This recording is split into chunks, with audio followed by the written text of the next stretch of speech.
My name is David Loyie. I've worked in the oil industry all of my life. I started when I was 15 years old, and I've been involved with the oil industry ever since. My family's been involved with the oil industry all their life.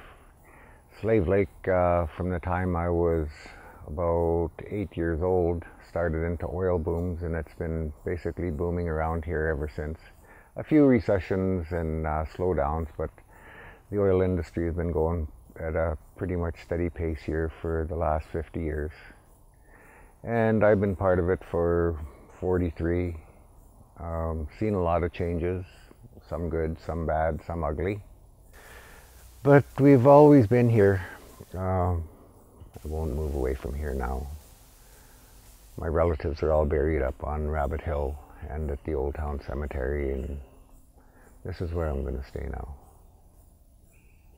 I can't see myself ever living anywhere else. The roots go too deep here. Slave Lake has 7,900 people in it, but it's not a very nice place anymore. Athabasca has people living in that community whose great-grandparents broke the sod. Their great-grandchildren will be living there. Westlock is the same thing. Their great-grandparents broke the sod, and their great-grandchildren will be living there. High Prairie, the same thing. Slave Lake, most of these people will be gone in 15 years. People come here to make their money. Goodbye. Just like that song, "Go on, take your money and run." That's going to be Slave Lake's theme song. They dammed up the river, they put a weir in, and kept the lake at an abnormally high level to save water for the resource industry. I don't really agree with it. I used to really love going to the beach. Now it's nowhere near as nice as it used to be. One of the places we used to go in our traditional food gathering in the fall, we picked wild strawberries in June, and then later on in July we picked Saskatoons and pin cherries, choke cherries, blueberries, cranberries as it got further over into the fall. We used to go out to a place we called the Jack Pines, and they ended up putting lease roads in there because there was quite a few wells that were drilled back there. And it opened it right up for people to be able to go back there with vehicles, so it ended up being a party spot. And now, people who have no respect for the land at all use it as a dump.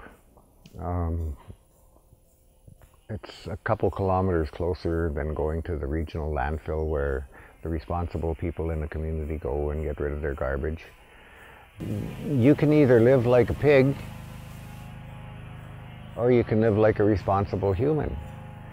It's not very hard to figure out how to do things in a more responsible way. Every lease that was drilled around here before the 70s and halfway through the 80s had a sump. And all of the refuse was thrown into the sump, and a bulldozer come along and pushed a bunch of dirt on top of it. Now they pretend that these sumps ain't there, but anybody who's been around here knows that the sump is there and they're leaching.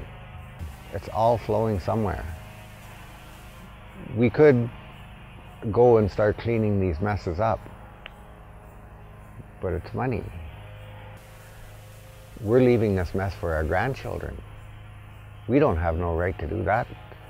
In First Nations culture, we say that we don't own the land, we're just holding it in trust for the future generations. I knew that it was wrong what we were doing, but I always thought that, you know, after you do a job, any kind of job like a construction job, you know, initially you have your plan, and then you do your foundation, and you do your building, and then after there's a cleanup. I always figured that there was going to be a whole industry developed around cleaning up. And it doesn't seem that this cleaning up is happening very fast. I've probably helped set up 1,000, 2,000 different leases and worked on 1,000 or 2,000 different leases and wells. And I've only worked on cleaning 3 that we've reclaimed. Right to where there was, right back to where we took out all the pipe, took out all of the tanks, took out all the contaminated soil, brought new topsoil in, and seeded it. Only 3. That's the biggest thing, is cleaning the mess up. But we won't ever be able to clean the mess up unless we figure out a better way of doing things. We do have the intelligence, we do have the technology, we do have the money, because what are we going to tell our children when they ask us these 3 questions? Grandma/Grandpa, why didn't you do something when there was time? Was money so important to you that you didn't care about the environment and what kind of world you were leaving behind for me?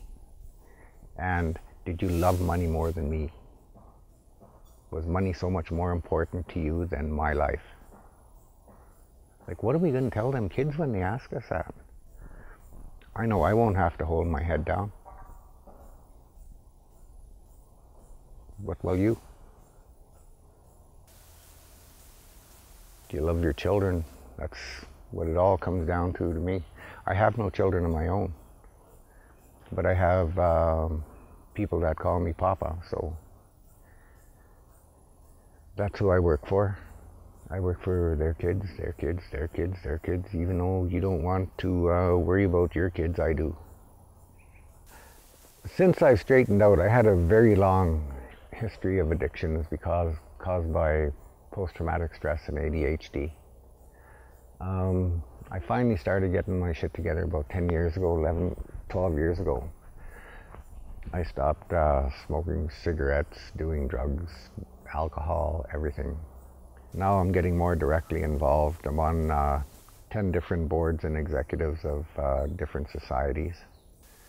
Everything from the Cemetery Committee to the Alberta Aboriginal Alliance and Alberta Congress of Aboriginal People, the Friendship Center's Senior Advisory Committee, Keepers of the Athabasca, Keepers of the Water, the Athabasca Watershed Council, working on getting a dog park built with some other people in town, and I just started another little project getting a skate park built.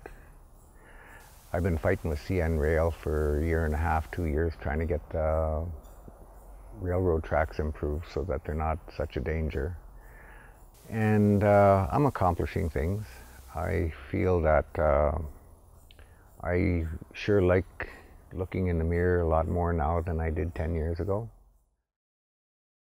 I was driving around with my granddaughter about 1.5 to 2 months ago, and we were crossing over the railroad tracks, and she looked down the tracks,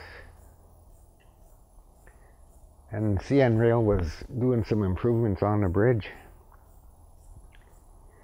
She put her hand on my shoulder and she says, "You know, Papa, you really are doing good."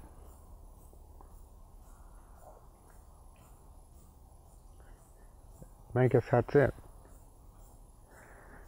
I got approval from her, so I don't give a shit what he says or she says or they say. My granddaughter says I'm doing all right.